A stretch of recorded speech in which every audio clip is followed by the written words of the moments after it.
Julian stood in the wreckage of his best friend's living room, surrounded by the ghosts of a normal life. The phone pressed tightly to his ear and had absolutely nothing to say to the crushing, indifferent silence. Heaven. There was no transition. No tunnel. No yentel fading. It was a violent, glorious extraction. One moment, Ethan was reaching for a cooler in his sun-dappled garden. The scent of borewors and the sound of his best friend's voice the sum of his existence. The next, he was unmade.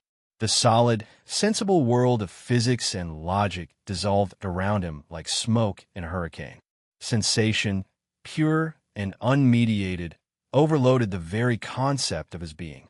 Not with pain, but with a brilliance that felt like truth itself, a light that did not blind but illuminated from the inside out, scouring away the film of a lifetime.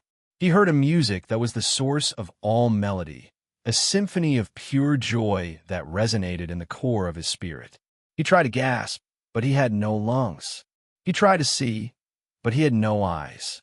Yet he was more aware, more solid, more real than he had ever been. He simply was.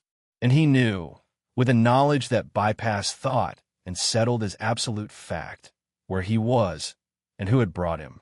The overwhelming shock of arrival began to recede, not like a tide, but like a mist burned away by a rising sun, giving way to a dawning comprehension that was itself a form of worship.